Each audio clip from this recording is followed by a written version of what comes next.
ಏನು ಮಾಡಕ್ಕೆ ಹೊರಟಿದ್ಯಾ ಬಾರ್ಗು ನೀನು? ಅಲ್ಲ, ಮನೇಲಿ ನೋಡಿದ್ರೆ ಅಣ್ಣ ಅತ್ತಿಗೆ ಹೆಸರಲ್ಲಿ ಹೋಮ ಮಾಡಿಸ್ತಿದ್ಯಾ. ಈಗ ನೋಡಿದ್ರೆ ರಾಮನ್ನ ಪ್ಯಾರಿಸ್ಗೆ ಕಳಿಸೋ ಪ್ಲ್ಯಾನ್ ಮಾಡ್ತಿದ್ಯಾ. ಏನು ವಿಷಯ ಅಂತ? ಏನು ವಿಷಯ? ಇನ್ನೇನಿರುತ್ತೆ? ವಿಲ್. ಆ ವಿಲ್ನಲ್ಲಿ ಏನಿದೆ ಅಂತ ನನಗೆ ಗೊತ್ತಾಗಲೇಬೇಕು. ಆವತ್ತು ನೀನು ಕೇಳಿದ ಪ್ರಶ್ನೆಗೆ ನಾಳೆ ಆ ಲಾಯರ್ನ ಪೂಜೆಗೆ ಕರೆಸ್ತಾ ಇದ್ದಾರೆ. ಸೀತಾನೇ ಈ ಮನೆ ಸೊಸೆ ಅಂತ ಇಂಟ್ರಡ್ಯೂಸ್ ಮಾಡಿದ್ಮೇಲೆ ರಾಮ ಅವ್ರ ಹತ್ರ ಕೇಳ್ತಾನೆ ಆ ವಿಲ್ನಲ್ಲಿ ಏನಿದೆ ಅಂತ. ಆಗ ಲಾಯರ್ ಬಾಯಿ ಬಿಡಲೇಬೇಕಲ್ಲ. ವಿಲ್ಲಲ್ಲಿ ಏನಿದೆ ಅಂತ ನನಗೆ ಗೊತ್ತಾಗಬೇಕು. ಗೊತ್ತಾದ್ಮೇಲೆ ರಾಮ ಪ್ಯಾರಿಸ್ಗೆ ಹಾರಿ ಹೋಗ್ತಾನೆ.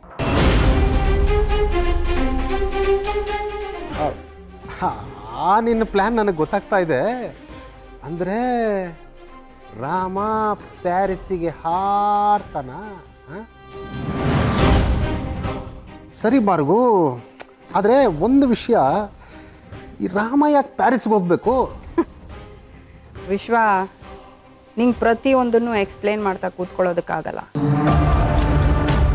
ರಾಮ ಇಲ್ಲೇ ಇದ್ದ ಅಂತಂದರೆ ನನ್ನ ಕೆಲಸಗಳು ಯಾವುದೂ ನಡೆಯಲ್ಲ. ಅದಕ್ಕೆ ಅವನು ಹಾಯಾಗಿ ಪ್ಯಾರಿಸ್ ಸುತ್ತಾಡ್ಕೊಂಡು ಬರಲಿ. ಆಮೇಲೆ ಅವನು ವಾಪಸ್ ಬಂದಾಗ ಇಲ್ಲಿ ಅವನ ಪ್ರಪಂಚನೇ ಬದಲಾಗಿರುತ್ತೆ. ಅಂದರೆ ಮಾಯಾವಿ ಜಿಂಕೆನ ನೋಡಿ ನನಗೆ ಆ ಜಿಂಕೆ ಬೇಕು ಅಂತ ಕೇಳಿದ್ಲಂತೆ ಸೀತಾ. ಆಗ ರಾಮ ಆ ಮಾಯಾವಿ ಜಿಂಕೆ ಹಿಂದೆ ಹೋದ್ನಂತೆ. ಆಮೇಲೆ ರಾವಣ ಸೀತೆನ ಅಪಹರಿಸಿದ್ನಂತೆ.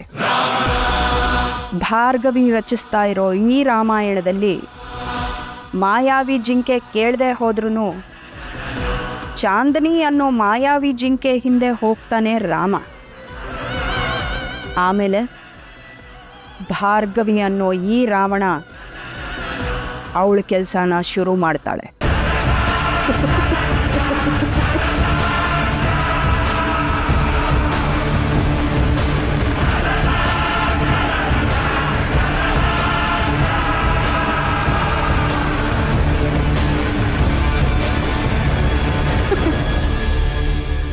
ನನಗೇನು ಅರ್ಥ ಆಗ್ತಿಲ್ಲ ಬಾರ್ಗು. ನೋಡು, ನೀನೇನು ಬೇಕಾದರೂ ಮಾಡ್ಕೊ, ಏನು ಬೇಕಾದರೂ. ಆದರೆ ಕೈ ಮುಗಿದು ಕೇಳ್ಕೊತೀನಿ, ಸೀತಾರಾಮನ ಜೋಡಿ ತುಂಬ ಚೆನ್ನಾಗಿದೆ. ಆ ಜೋಡಿನ ಬೇರೆ ಮಾಡಬೇಡ ಬಾರ್ಗು. ಜೋಡಿ? ನಮ್ಮಿಬ್ಬರ ಜೋಡಿ ನಿನ್ಗೆ ಹೇಗನ್ಸುತ್ತೆ Vishwa? We are not a match at all. ಆದ್ರೆ ನಿಭಾಯಿಸ್ಕೊಂಡು ಹೋಗ್ತಾ ಇಲ್ವಾ? ಪ್ರೀತಿ ಮಾಡಿದವರೆಲ್ಲ ಮದುವೆ ಆಗಬೇಕು ಅನ್ನೋ ಹಾಗಿದ್ದಿದ್ರೆ ಈ ಜನ್ಮದಲ್ಲಿ ನಿನ್ನ ಮದುವೆ ಆಗ್ತಾ ಇರಲಿಲ್ಲ.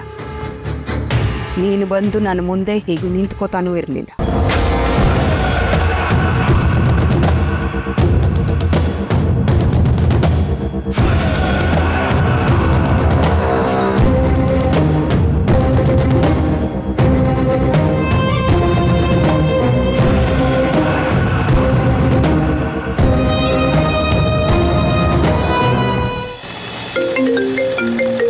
ಹಲೋ. ಹಲೋ ಸರ್, ನಾನು ಹೇಳಿ ಚರಣ್. ಸರ್, ಜಾಸ್ತಿ ಮಾತಾಡೋದಕ್ಕೆ ಆಗೋದಿಲ್ಲ ಸರ್. ಮ್ಯಾಮು ನನ್ನ ಮೇಲೆ ಒಂದು ಕಣ್ಣಿಡೋದಕ್ಕೆ ಆರ್ಪಿನ ಇಲ್ಲಿಗೆ ಕಳಿಸಿದ್ದಾರೆ ಸರ್. ಏನಾ? ನನಗೂ ಏನು ಸರಿಯಾಗಿ ಅರ್ಥ ಆಗ್ತಾಯಿಲ್ಲ ಸರ್. ರಾಮ್ ಸರ್ನ ಮೋಸದಿಂದ ಫಾರಿನ್ಗೆ ಕಳಿಸೋ ಏನೋ ಪ್ಲ್ಯಾನ್ ಮಾಡ್ತಿದ್ದಾರೆ ಸರ್. ಅದಕ್ಕೆ ಬೇಕಾಗಿರೋ ಎಲ್ಲ ಅರೇಂಜ್ಮೆಂಟ್ಸ್ ಕೂಡ ಮಾಡ್ಕೋತಾ ಇದ್ದಾರೆ ಸರ್. ರಾಮ್ ಸರ್ ದೇಶದಲ್ಲಿ ಇಲ್ಲ ಅಂದಮೇಲೆ ಆ ರಾವಣ ಸೀತಾ ಮೇಡಮ್ನ ಮದುವೆ ಆಗ್ತಾನೋ?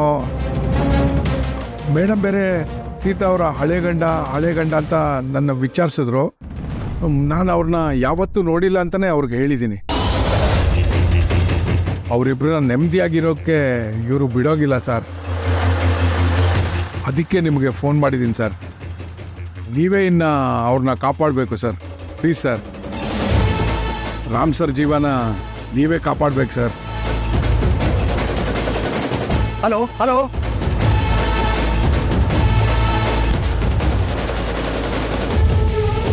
ಏನು ಹೇಳ್ತಿದ್ದ ನೀವು? ಇದೆಲ್ಲ ನಿಜಾನ? ನೆಕ್ಸ್ಟ್ ಟೈಮ್ ನೀವು ಕಾಲ್ ಮಾಡಿದಾಗ ಕಾಲ್ ರೆಕಾರ್ಡ್ ಮಾಡಿ ರಾಮಗೆ ಕೇಳಿಸ್ಬೇಕು. ರಾಮ್ನ ಫಾರಿನ್ ಕಳಿಸೋ ಪ್ಲ್ಯಾನ್ ಮಾಡಿದ್ದಾನೆ ಚಿಕ್ಕಿ.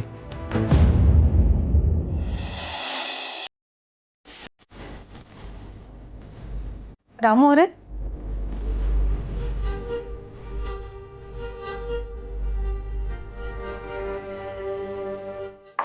ರಾಮು ಅವರೇ, ರಾಮು ಅವರೇ,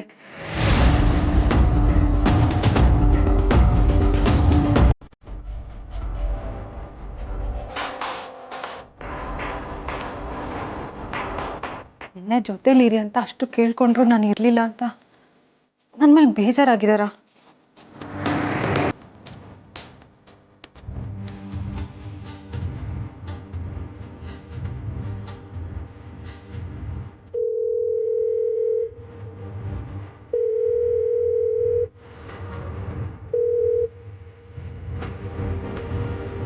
ಪ್ರತಿದಿನ ಶುಭೋದಯ ಅಂತ ದೇವ್ರ ಫೋಟೋ ಕಳ್ಸೋರು.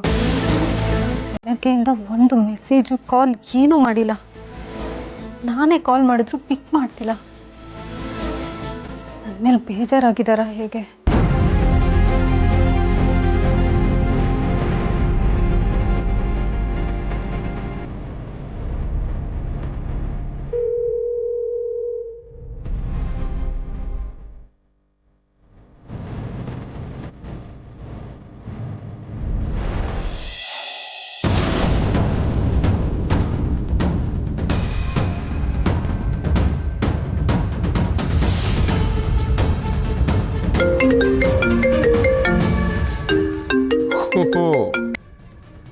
ಏನೋ ಮರಯ, ನನಗೆ ಫೋನ್ ಮಾಡ್ಬಿಟ್ಟಿದ್ಯಾ? ಮದುವೆ ಆದಮೇಲೆ ಮರ್ತೇ ಬಿಟ್ಟಿದ್ಯಾ ಅಂದ್ಕೊಂಡಿದ್ದೆ.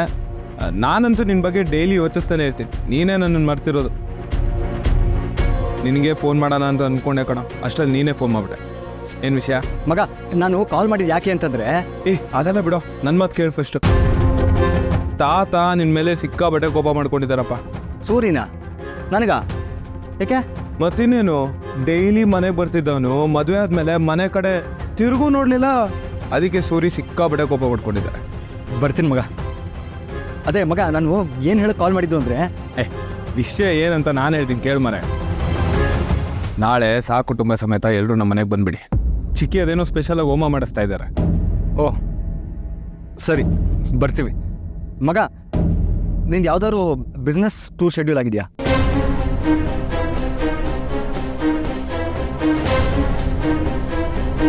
ಬಿಸ್ನೆಸ್ ಟೂರಾ? ಅಶೋಕ, ಇದ್ದಿದ್ರೆ ನಿಂಗೆ ಗೊತ್ತಾಗಿರೋದಲ್ವೇನಾ? ಇನ್ಫ್ಯಾಕ್ಟ್ ನಾನು ನಿನ್ನನ್ನು ಕೇಳಬೇಕು, ನಂದೇನಾದ್ರು ಬಿಸ್ನೆಸ್ ಟ್ರಿಪ್ಸ್ ಇದೆಯಾ ಅಂತ. ಇದ್ರೆ ಎಲ್ಲ ಕ್ಯಾನ್ಸಲ್ ಮಾಡಿಬಿಡಪ್ಪ. ಈ ತಿಂಗಳು ನಂದು ಸೀತನ ಮದುವೆ, ನೀನು ಬರಬೇಕು. So cancel all my business trips ಅಲ್ಲಿವರೆಗೂ. ಓಕೆ. ಸೊ ಯಾವುದೇ ಟೂರ್ ಇಲ್ಲ ಅಲ್ವಾ? ನಿಂಗೇನಾಯಿತು? ಯಾಕೆ ಏನೇನೋ ಮಾತಾಡ್ತಿದ್ಯಾ? ಅಯ್ಯೋ ಓಕೆ ಯಾ ಓಕೆ ಓಕೆ. ಅಲ್ಲ, ಇವನಿಗೆ ಗೊತ್ತಿದೆ ಅದು ಹೇಗೆ ಬಿಸ್ನೆಸ್ ಟ್ರಿಪ್ ಪ್ಲ್ಯಾನ್ ಆಗುತ್ತೆ? ಈ ಚರಣ್ ಹೇಳೋದನ್ನೆಲ್ಲ ನಂಬೇಕಾ ಬೇಡವಾ? ಚರಣ್ ಸಾರಿ ಕೇಳ್ಕೊಂಡು ಬಂದಿದ್ದ ಅಂದರೆ ರಾಮ್ ಕೋಪ್ತ ನನ್ನನ್ನು ಏನು ಮಾಡ್ತಾನೋ ಏನೋ. ಇದನ್ನೆಲ್ಲ ಹೇಳೋಕ್ಕೂ ಆಗಲ್ಲ. ಹಲೋ. ಹಾಂ ಮಗ, ಇದ್ದೀನಿ. ಮಗ, ನೀನು ಈಗಷ್ಟೇ ಮದುವೆ ಆಗಿದ್ಯಾ, ಸುಮ್ಮನೆ ಓವರ್ ಥಿಂಕ್ ಮಾಡಿ ತಲೆ ಕೆಡ್ಸ್ಕೊಬೇಡ. ಓಕೆ? ನಾಳೆ ಮರಿ ಇದೆ, ಎಲ್ಲರೂ ಮನೆಗೆ ಬಂದುಬಿಡಿ. ಓಕೆ ಮಗ. ಓಕೆ ಕಣು, ಬಾಯ್ ಬಾಯ್.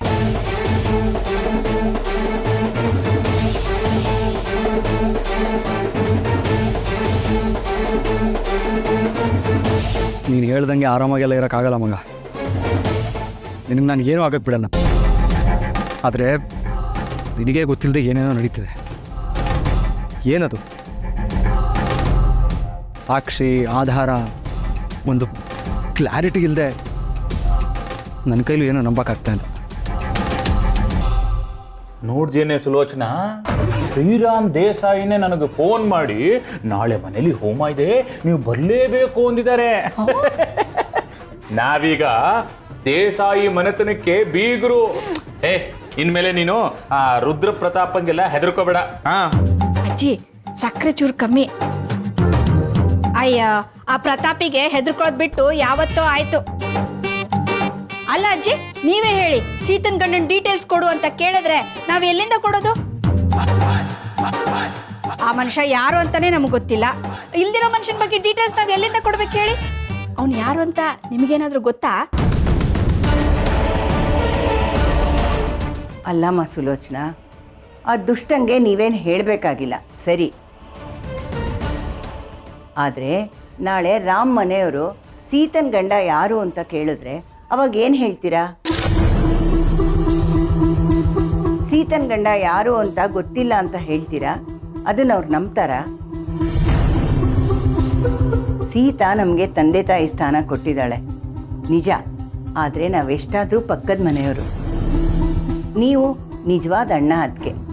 ಅವ್ರು ಏನಾದ್ರು ಪ್ರಶ್ನೆ ಕೇಳಿದ್ರೆ ನೀವು ಉತ್ತರ ಕೊಡಬೇಕಾಗತ್ತೆ. ಆವಾಗ ಹುಷಾರಾಗಿ ಯೋಚಿಸಿ ಉತ್ತರ ಕೊಡಿ. ಇಲ್ಲ ಅಂದರೆ ಒಂದು ಹೋಗಿ ಒಂದು ಎಡವಟ್ಟು ಆಗಬಾರ್ದು. ಇವಾಗ ಕೂಡ್ ಬಂದಿರ ಇಷ್ಟು ಒಳ್ಳೆ ಸಂಬಂಧ ಹಾಳಾಗ್ಬಾರ್ದು. ಅಯ್ಯ, ನಾನು ಆ ಸೀತಂಗೆ ಇದನ್ನೇ ಹೇಳ್ತಾ ಇದ್ದೀನಿ, ಆದ್ರೆ ಅವ್ಳು ಕ್ಯಾರೆ ಅಂತಿಲ್ಲ. ನಾನೇನ್ ಮಾಡ್ಲಿ? ಅಯ್ಯ ನೋಡಿ, ಅಂಥದ್ದೆಲ್ಲ ಏನೂ ಆಗಲ್ಲ. ದೊಡ್ಡ ದೊಡ್ಡ ಮನೇಲಿ ಈ ತರ ಸಣ್ಣ ಪುಟ್ಟ 100 ತರಲೆ ತಾಪತ್ರೆಗಳು ಇರುತ್ತವೆ.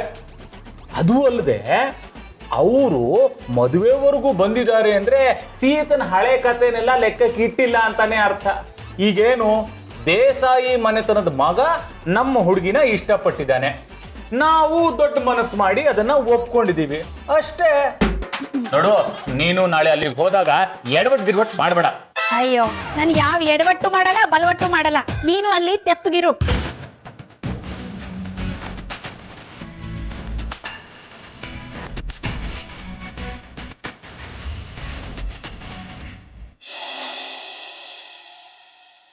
ಭಾರ್ಗವಿ, ಇವತ್ತು ನಮ್ಮ ವಾಣಿ ಇಂದ್ರನ ನೆನಪಿನಲ್ಲಿ ಹೋಮ ಮಾಡಿಸ್ತಿದ್ದೀವಲ್ವಾ, ಆ ಅಲ್ಮೇರದಲ್ಲಿ ವಾಣಿ ಹಾಕ್ಕೊತಿದ್ದ ಒಡವೆಗಳಿದ್ದಾವೆ, ಅದರಲ್ಲಿ ಒಂದೆರಡು ತಗೊಂಡೋಗಿ ಪೂಜೆಗೆ ಇಡಮ್ಮ.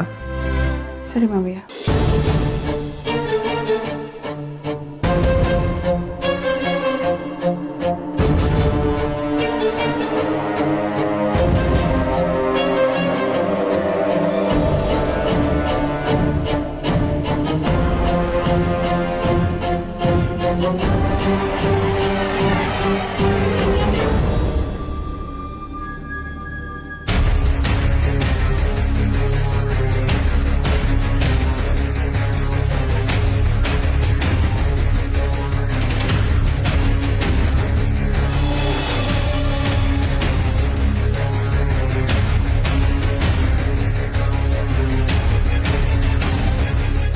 ನೋಡಿದ್ರ ಮಾವಯ್ಯ, ಈ ಒಡವೆಗಳು ಅದರ ಹೊಳಪನ್ನೇ ಕಳ್ಕೊಂಡ್ಬಿಟ್ಟಿದೆ. ಬೆಲೆ ಕಟ್ಟಕ್ಕಾಗದೇ ಇರೋ ಒಡವೆಗಳಾದರೂ ಅದ್ರ ಒಡತಿ ಇಲ್ಲದೆ ಬೆಲೆನೇ ಕಳ್ಕೊಂಡ್ಬಿಟ್ಟಿದೆ. ನಿಜ, ನಮ್ಮ ವಾಣಿ ಇಂದ್ರ ಇಲ್ಲದೆ ನಮ್ಮ ಜೀವನವೇ ಹೊಳಪು ಕಳ್ಕೊಂಡಿದೆ. ಇಂದ ಒಡವೆ ಏನು ಮಾಡ್ತಾವಮ್ಮ?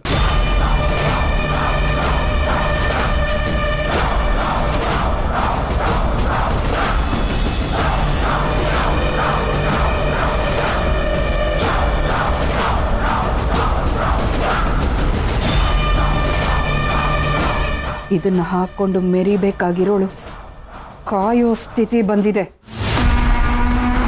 ಈ ಮನೆ ಹಿರಿ ಸೊಸೆಗೆ ಸೇರಬೇಕಾಗಿರೋ ಒಡವೆ ಇದು. ಇದು ನನ್ನದು. ನನ್ನಿಂದ ಕಿತ್ಕೊಂಡ್ಲು ಆ ವಾಣಿ. ಈಗ ಮತ್ತೆ ಕಿತ್ಕೊಳ್ಳೋಕೆ ಬರ್ತಿದ್ದಾರೆ, ಬಿಡಲ್ಲ. ಭಾರ್ಗವಿ, ಆ ಕಂಠ್ಯಾರ ಇದೆಯಲ್ಲ, ಅದನ್ನು ಮುಖ್ಯವಾಗಿ ದೇವ್ರ ಪೂಜೆಗಿಡು. ಅದು ವಾಣಿಗೆ ಸೇರಬೇಕಾದ ಒಡವೆ. ನಮ್ಮಮ್ಮ ನಿಮ್ಮತ್ತೆ ಕೊಟ್ಲು, ನಿಮ್ಮತ್ತೆ ವಾಣಿಗೆ ಕೊಟ್ಲು. ಅದು ವಾಣಿ ಆಶೀರ್ವಾದ ಇದ್ದರೆ ಸೀತಾಗಿ ಸೇರುತ್ತೆ.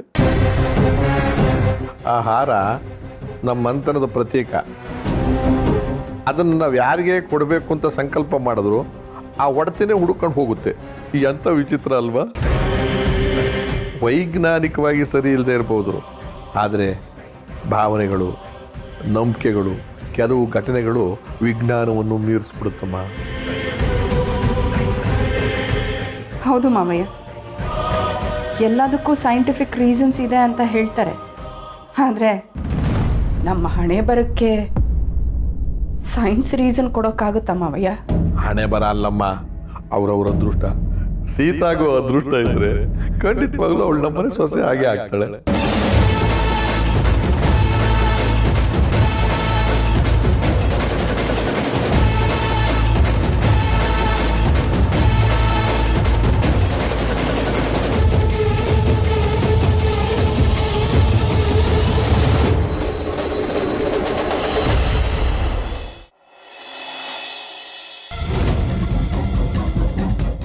ವಾ ವಾ ವಾ ವಾ, ಕಂಗ್ರ್ಯಾಚುಲೇಷನ್ಸ್ ಭಾರ್ಗವ್, ಕಂಗ್ರ್ಯಾಚುಲೇಷನ್ಸ್. ಇಂತೂ ನಮ್ಮ ಅಪ್ಪಾಜಿ ನಿನ್ನ ಕೈಲಿ ಕಂಠಿ ಹಾರ ಕೊಟ್ಟೇ ಬಿಟ್ರಲ್ಲ. ಆಕ್ಚುಲಿ ಏನು ಗೊತ್ತಾ ಭಾರ್ಗವ್, ವಾಣಿಯತ್ಗೆ ಹೋದಾಗಲೇ ಇದು ನಿನ್ನ ಕೈಗೆ ಸೇರಬೇಕಿತ್ತು. ಆದರೂ ಇಷ್ಟು ವರ್ಷ ಆದಮೇಲೆ ನಿನಗೆ ಕೊಡ್ತಾ ಇದ್ದಾರೆ ಭಾರ್ಗವ್. ಮುಚ್ಚು ಬಾಯಿ, ನನ್ನ ಹೊಟ್ಟೆ ಉರಿಸ್ಬೇಡ. ಇದನ್ನ ನಿಮ್ಮಪ್ಪ ನನಗೆ ಕೊಟ್ಟರು ಅಂದ್ಕೊಂಡ್ಯಾ? ಚಾನ್ಸೇ ಇಲ್ಲ ವಿಶ್ವ. ಇದನ್ನ ಕೆಲ್ಸದವ್ರ ಕೈ ಕೊಟ್ಟು ದೇವ್ರ ಹತ್ರ ಇಡು ಅಂತ ಹೇಳೋದಕ್ಕಾಗಲ್ಲ ನೋಡು. ಅದಕ್ಕೆ ಈ ಕೆಲ್ಸದವಳು ಅಂದರೆ ಈ ಮನೆ ಹಿರಿ ಸೊಸೆ ಕೈ ಕೊಟ್ಟಿದ್ದಾರೆ ನಿಮ್ಮಪ್ಪ. ಓ, ನಿನ್ನನ್ನು ಕಟ್ಕೊಂಡ ಮೇಲೆ ನಾನು ಈ ಮನೆಗೆ ಸೊಸೆ ಆಗಲಿಲ್ಲ ವಿಶ್ವ. ಹುಟ್ಟನಿಂದಲೂ ನಾನು ಈ ಮನೆ ಸೊಸೆನೆ. ಅಂದರೆ ನಿಮ್ಮಪ್ಪನ ತಂಗಿ ಮಗಳು.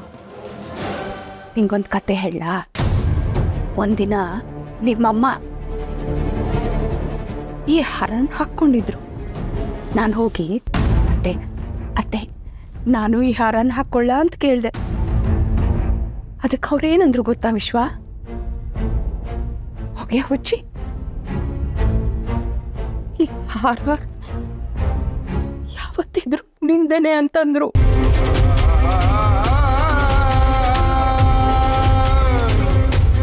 ನಂಬಿಸಿ ಎಲ್ಲ ಕೊಯ್ದು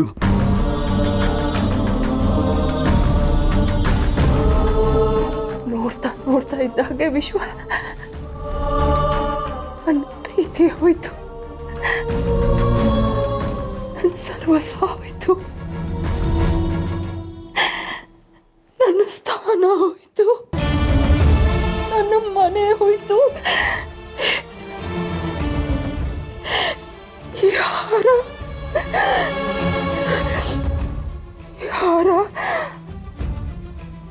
ವಾಣಿ ಪಾಲಾಯ್ತು.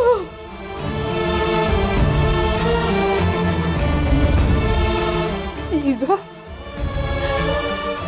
ನನಗೆ ತಕ್ಕದೇ ಇರೋ ಈ ಹಾರನ ನಾನೇ ನನ್ನ ಕೈಯಾರೆ ಹಸೀತಂಗೆ ಕೊಡಬೇಕು.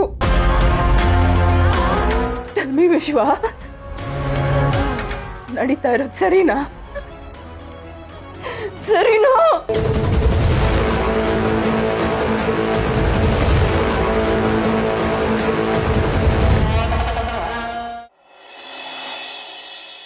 ಯಾಕೆ ಉತ್ತರ ಇಲ್ವಾ?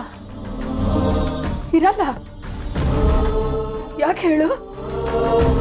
ನಿನ್ನ ಮೈಯಲ್ಲಿ ಓಡ್ತಿರೋದು ಅವ್ರ ರಕ್ತನೇ ಅಲ್ವಾ? ನ್ಯಾಯದ ಪ್ರಶ್ನೆ ಬಂದಾಗ ನಿಮ್ಗಳ ಹತ್ರ ಉತ್ತರ ಇರಲ್ಲ ವಿಶ್ವ. ಎಲ್ಲ ಹೀಗೆ ಮೌನರಾಗೋಗ್ತೀರಾ. ಪರವಾಗಿಲ್ಲ, ನಿಮ್ಮಗಳನ್ನ ನಂಬಿ ನಾನು ಬದುಕ್ತಾ ಇಲ್ಲ. ನನ್ನ ಹಾದಿನ ನಾನೇ ಹುಡ್ಕೋತೀನಿ, ನನ್ನ ದಾರಿನ ನಾನೇ ನಡೀತೀನಿ. ನನಗೆ ಸಿಗಬೇಕಾಗಿರೋದನ್ನ ನಾನೇ ದಕ್ಕಿಸ್ಕೋತೀನಿ. ಈ ಹಾರ ಯಾವುದೇ ಕಾರಣಕ್ಕೂ ಆ ಸೀತನ ಕೈ ಸೇರಲ್ಲ. ಇದು ನನ್ನದು ಮಾತ್ರ.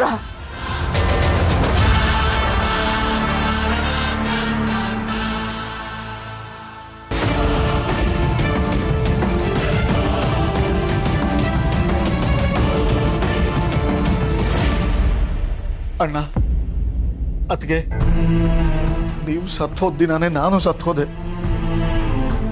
ನೋವು ತೊಡೆಯೋಕ್ಕಾಗ್ದಿರೋ ಕುಡಿತಕ್ಕೆ ಬಲಿಯಾದೆ. ಯಾರ ಜೊತೆನೂ ಸೇರದೆ 4 ಗೋಡೆ ಮಧ್ಯ ಬದುಕೋದನ್ನ ಅಭ್ಯಾಸ ಮಾಡಿಕೊಂಡೆ. ಎಲ್ಲರ ಜೊತೆ ನಗ್ನಗ್ತಾ ಓಡಾಡಬೇಕಾಗಿದ್ದು ನಿಮ್ಮನ್ನ, ರಾಮನ್ ಸಕ್ಸಸ್ ನೋಡಿ ಅವ್ನ ಮದುವೆಯಲ್ಲಿ ನಮ್ಮ ಜೊತೆ ಇರಬೇಕಾಗಿದ್ದು ನಿಮ್ಮನ್ನ 20 ವರ್ಷದ ಹಿಂದೆನೆ ಬಲಿ ತಗೊಂಡ್ಬಿಟ್ಲು ಆ ರಾಕ್ಷಸಿ ಭಾರ್ಗವಿ. ಈಗ ನಿಮ್ಮ ಹೆಸರು ಹೋಮ ಮಾಡ್ತೀನಿ ಅಂತ ಡ್ರಾಮಾ ಮಾಡ್ತಾ ಇದ್ದಾಳೆ. ಡ್ರಾಮಾ ಏನ್ ಮಾಡ್ಲಿ? ಅವಳು ನನ್ನ ಬಾಯಿ ಕಟ್ ಹಾಕಿದಾಳೆ. ನನ್ನ ಮಾತು ಯಾರು ನಂಬದೇ ಇರೋ ಹಾಗೆ ಮಾಡಿದಾಳೆ. ನಾನೇನ್ ಮಾಡ್ಲಿ?